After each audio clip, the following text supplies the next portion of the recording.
Hi everyone, today I'm going to share with you my 12-month ownership update of my 2023 BMW M5 Competition. I'm going to tell you about the good, the bad, and the ugly, but first, let's get something out of the way. Left foot on the brake.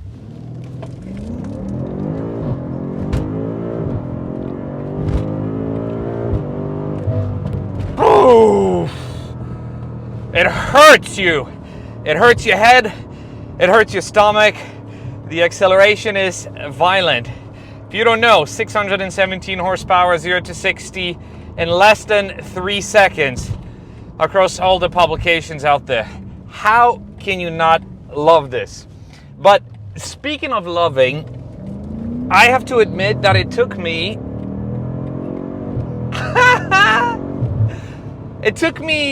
exactly 11 months to love the car, because for the first 11 months of this ownership, I love the car, I love the performance, but I didn't like the looks. I thought it was just too understated on the exterior, and if you're someone who's spending so much money on a performance vehicle, you kind of wanted to look the part. But a couple of weeks ago, I lowered it further on H&R 550 lowering springs, and I added a CS body kit. You can watch that video. I'm going to link it for you. And I completely transformed the way this car looks. I'm a shallow person. I'm all about the looks.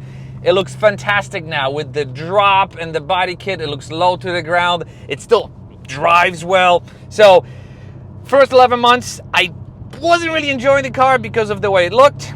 Ever since then, oh my God. I'm gonna tell you exactly what I love and hate about this car. But before I do that, let me tell you about some of the modifications that I've done to this car to make it a little bit of my own. So I mentioned the lowering springs. I also mentioned the body kit. I added the 789M wheels. I also added Michelin tires. Pirelli tires are absolute garbage. I added TLG guards to protect those sides. I added an AWE mid-pipe and a Dynon muffler, courtesy of keys.com. I also color matched the side markers in the front. The very first that I did when I got the car was I had the whole front end PPF'd, and recently I had my roof PPF'd, courtesy of Vision Auto Effects. On the inside, there's really not much to be done, except I added the OEM carbon fiber paddle shifters, and I hardwired the radar detector as well as my dash cam. That's it. Now I know, you're spending a lot of money on a car like that. You kind of want it to be perfect from the factory, but you always want to tweak it to make it my own. And after all these tweaks, I finally made it my own. And making it my own really means using it as intended. So over the last year, I drove it to Canada, I added a roof box, and I took it on multiple ski trips. I drove it on many family errands, and I mainly drive it to and from work. It was, for the most part, issue-free, aside from the ambient lighting issue that made me return to the dealer 3 times, but it was a dealer's fault, not this car's fault. In terms of maintenance, I got a free oil change at 20,000 miles. And aside from that, I just been filling it up with a lot of gas, and that's it. It's been very trouble-free. It's been a very low-maintenance car, and I hope it continues. This is by far the fastest car I've ever owned. The power just never ends. You can get in so much trouble with it. That's why I have the radar detector. That's why I use Waze. I'm telling you, you do not need a lot more power in a daily driver. Not only do you have the power, with this 8-speed automatic transmission that shifts crazy fast. No need for a dual clutch. This is a lot smoother for in-town driving. But also the suspension in its most advanced setting. Yes, the car does feel heavy, but it's controlled heaviness. It doesn't feel like a bloated, heavy sedan. It is definitely at the limit of what the suspension can handle. Now, don't even get me started on the upcoming M5, which is going to be 1,000 pounds heavier than this. To me, this is at the limit, but it is managed extremely, extremely well. I mean, this is even faster than my Tesla Model Y Performance, which to me was already a mind-bogglingly fast car. I mean, it's just nuts. And of course, when you have the power, you have to have the brakes. I opted for the ceramic brakes in this car. The best brakes I've ever had on any car. Not only do they perform well, they don't seem to fade, but they don't generate brake dust. And that, to me, one of the best selling points about these brakes. Completely worthy of a price premium if you're someone who doesn't like to clean their car, which is this guy. And on the inside, you've got all the technology you would ever need in a daily driver. You've got the touch screen, you've got the head-up display, you've got the configurable driving features. You can play with your suspension, engine, steering, and all-wheel drive settings. That's right. At a touch of a button, you can turn this car into a rear-wheel drive drift machine, which, I'm being honest, I almost never do because it is just crazy unpredictable. Because in rear-wheel drive mode, the traction control is automatically disabled. So unless you know what you're doing, you can get in real trouble real fast. Call me crazy, but I also love the Driving Assistant Plus. I use it on long cruises and the car kind of keeps you in lane. For daily driving, it's not really that necessary, but it's very comparable to my Tesla. I also love the fact that this car can be configured with these two little M buttons. You can configure all the car settings into those buttons, but I don't know if many people know that. Well, you may think you only have two configurable settings. Nope, you actually have three. The third one is hidden. No matter what you program into your M1 and M2, so for example, for me, M1 is everything's in comfort except engine is in sport, and I've got my exhaust flaps turned off. In my M2, engine is in Sport. In Sport Plus, it farts. I don't like the farting noises. Chassis is in Sport Plus, and steering is in Comfort, and exhaust is turned on. But if I press the M2 again, everything goes to Comfort, except the exhaust flaps stay open.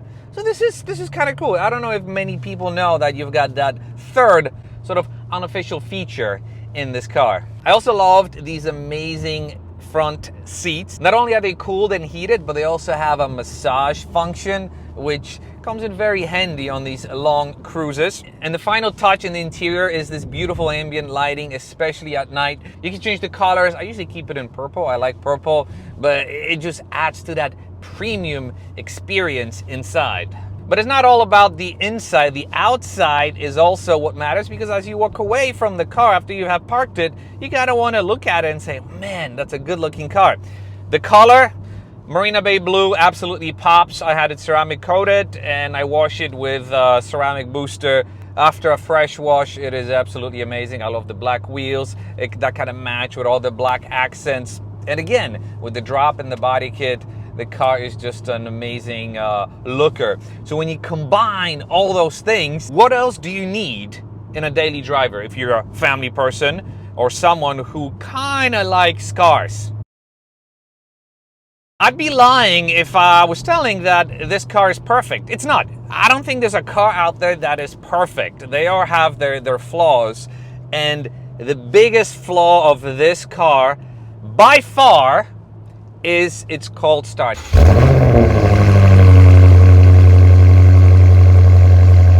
It is actually so unbearable that I am considering tuning this car and voiding the warranty just so I can eliminate that cold start.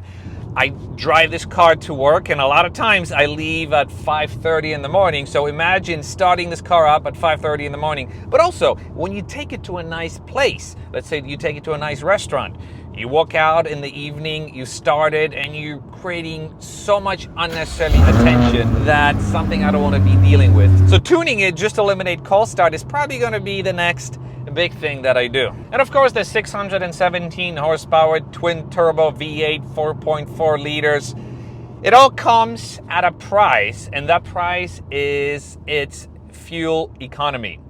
On the highway, if I'm milking it, I do get about 23 to 25, but in city driving or at any point when you want to have some fun, I get between 10 and 13.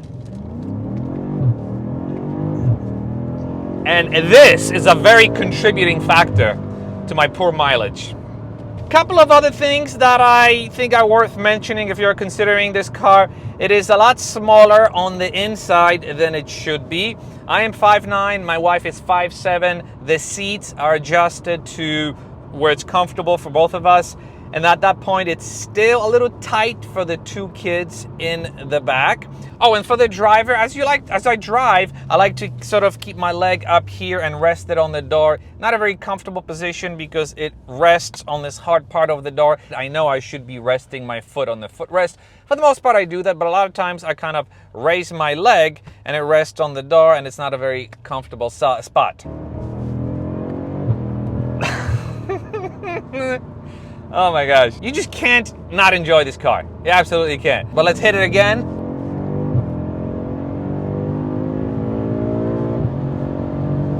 Oh my God. If I told you how fast this was. And one last concerning thing, if you think about owning a vehicle like this, is the reliability. These cars, the S63 engines, have been fairly reliable, except one thing, which is the coolant expansion tank, which sits on top of the engine. When that breaks, it leaks coolant onto the fuel injectors, eventually into the engine. And when that happens, you basically blow up the engine and you need a new engine. If you're not on the warranty, you're out of luck. However, you might be in luck if you're considering this car, if you own it, because BMW has recently issued a recall for the expansion tank. So that should hopefully solve some of the problems people have been having, or maybe some of the things that were preventing people from potentially owning this absolutely amazing car.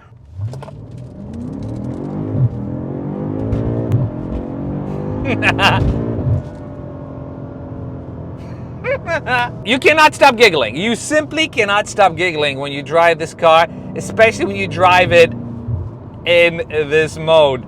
It just doesn't get better than that. Yes, I do have my Porsche 911, and while the 911 looks fantastic, especially in the yellow, the M5 has this complete package if you're looking for a one-car solution.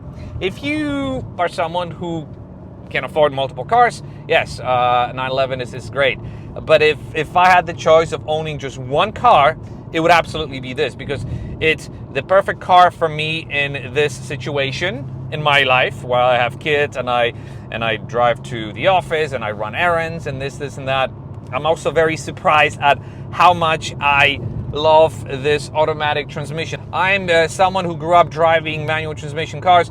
If you follow my channel, you know that I had an F90 M3, then I had a Cayman that's also manual. My 911 currently is manual, but I love paddle shifters. It makes your driving experience feel like driving a supercar, which this car technically is. To me, this is a supercar that just looks like a regular family sedan, and that's what I love about it. Although, after I lowered it and I added that body kit, it perhaps doesn't look like a family sedan. But you know what? I don't care, because I love looking at it. I love driving it. 12 months in, I am absolutely in love with this car.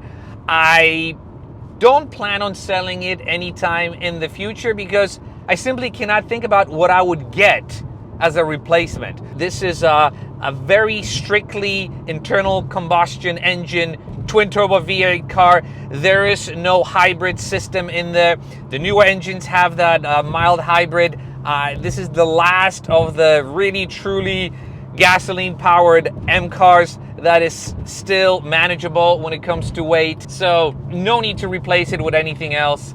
And I plan on keeping it for a long time. Unless one of you gives me an offer I can't refuse, then I can't say no. Everything is always for sale. So, curious to hear what you have to say about this video, about this car. And do you love this car? Do you hate this car?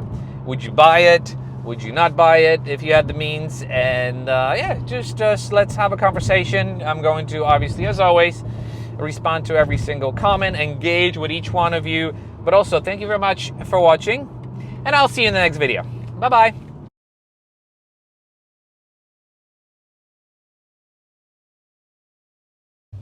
Okay, one last hit.